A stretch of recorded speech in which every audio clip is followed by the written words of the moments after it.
Assalamualaikum warahmatullahi wabarakatuh.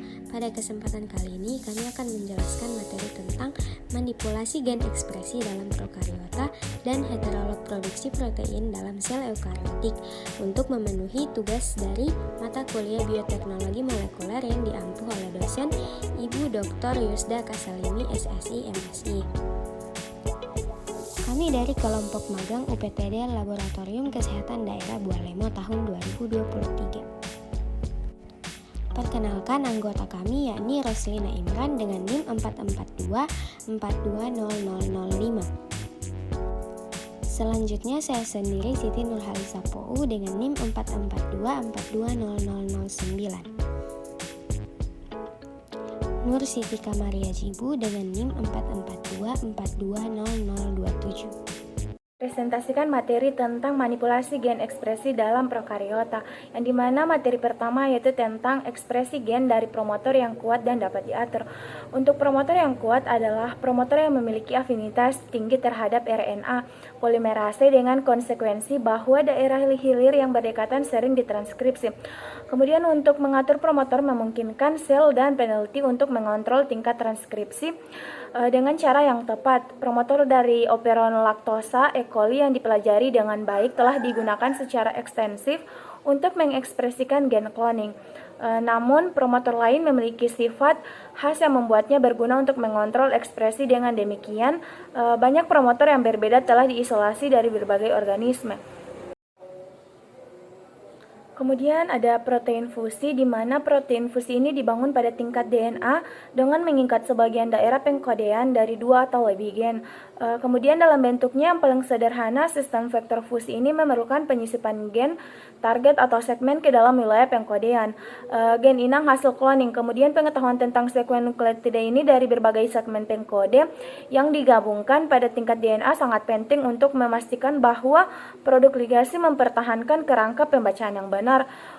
Jika DNA gabungan memiliki kerangka baca yang berubah, yaitu urutan kodon berurutan yang menghasilkan produk terjemahan yang tidak lengkap atau salah, maka versi fungsional dari protein yang dikodekan oleh gen target cloning ini tidak akan diproduksi. Banyak strategi telah dirancang untuk memastikan bahwa kerangka bacaan yang tepat tercapai. Selanjutnya ada vektor ekspresi translasi, yang dimana sebagian dasar molekuler untuk translasi diferensial ini adalah adanya sinyal inisiasi translasi yang disebut situs pengikatan ribosom di trans-mRNA yang ditulis.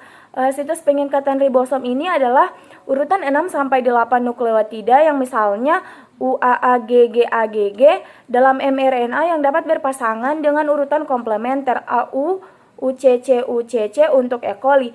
Pada komponen RNA dari subunit ribosom kecil, secara umum semakin kuat pengikatan mRNA ke RNA ribosom, maka semakin besar efisiensi inisiasi translasi. Yang akibatnya ini berarti bahwa gen prokariotik dan eukariotik heterolog dapat dengan mudah diterjemahkan dalam E. coli. Kemudian pada tingkat RNA kodon translasi biasanya AUG, pada tingkat DNA untai yang memiliki urutan ATG disebut untai pengkode dan untai komplementer yang bertingkat sebagai platem untuk transkripsi adalah untai non-kode menurut konvensi kodon awal pada tingkat DNA yang disebut ATG. Selanjutnya meningkatkan stabilitas protein, yang dimana dalam beberapa tahun berakhir ini hampir menjadi rutinitas untuk memproduksi secara berlebihan berbagai macam protein asing yang berbeda dalam E. coli atau organisme inang lainnya.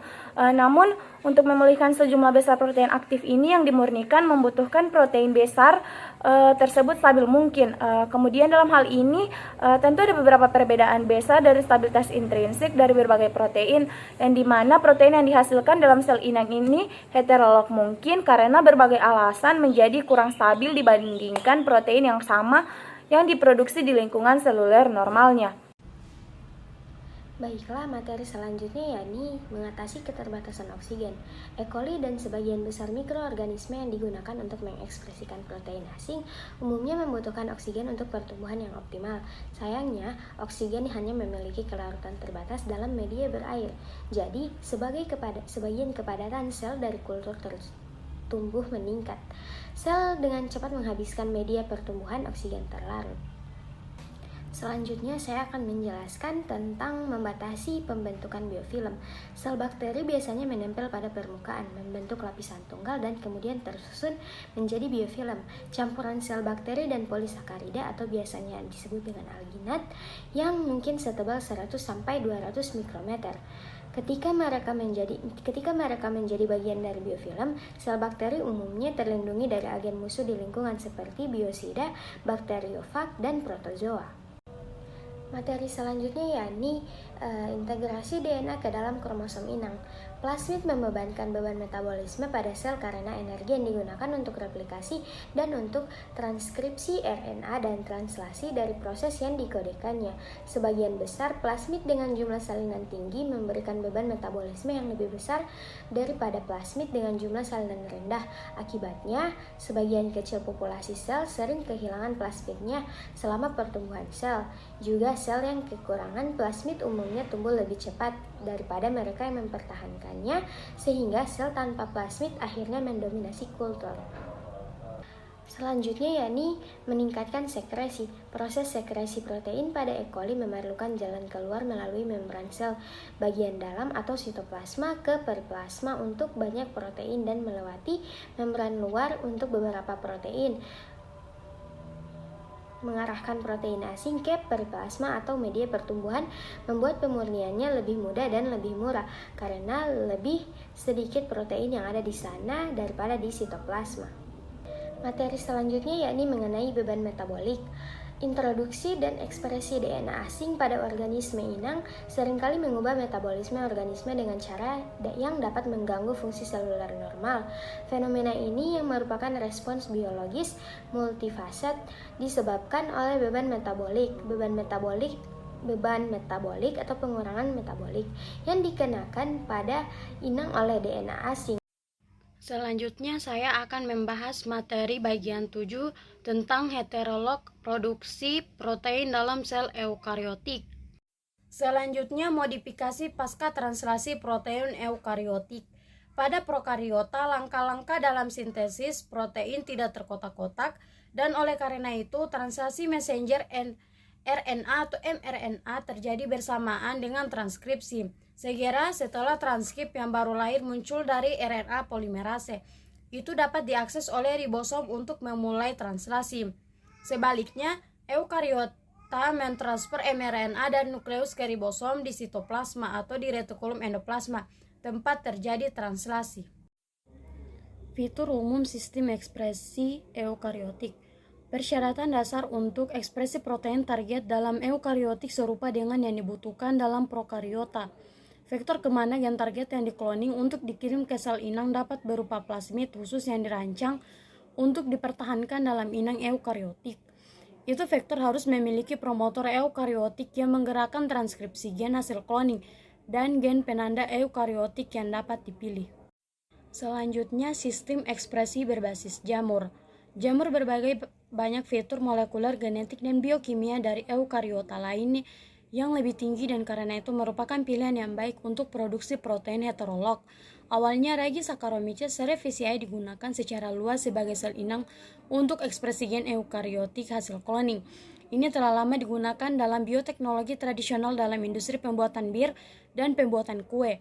Saat ini berbagai sistem ekspresi jamur tersedia dan telah dioptimalkan untuk ekspresi protein rekombinan.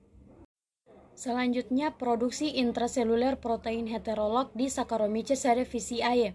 Sebagian besar sistem ekspresi intraseluler Saccharomyces cerevisiae memiliki fitur dasar yang sama. Di sini, produksi enzim superoksida dismutase manusia akan digunakan untuk mengilustrasikan prosesnya. Anion superoksida adalah produk sampingan dari pemanfaatan oksigen dalam organisme aerobik. Pada manusia, anion ini membentuk merangsang respon inflamasi fagosit dan mengarahkan leukosit ke tempat infeksi. Anion superoksida juga diproduksi ketika darah dibiarkan masuk kembali ke organ reperfusi setelah kehilangan darah selama prosedur pembedahan. Selanjutnya, sekresi protein heterolog oleh Saccharomyces cerevisiae. Semua protein glikosilasi dari Saccharomyces cerevisiae disekresikan dan masing-masing harus memiliki urutan pemimpin untuk melewati sistem sekretori. Akibatnya, Urutan pengkodean dari protein rekombinan yang membutuhkan gula Olin-Cat untuk aktivitas biologis harus dilengkapi dengan urutan pemimpin. Biasanya, urutan pemimpin dari gen faktor tipe perkawinan ragi dimasukkan langsung di depan hulu dari cDNA gen minat. Di bawah kondisi ini, pembentukan ikatan disulfida yang benar, penghapusan proteolitik dari urutan pemimpin, dan post-translasional yang tepat modifikasi sering terjadi dan protein rekombinan aktif disekresikan. Saya kembalikan ke moderator.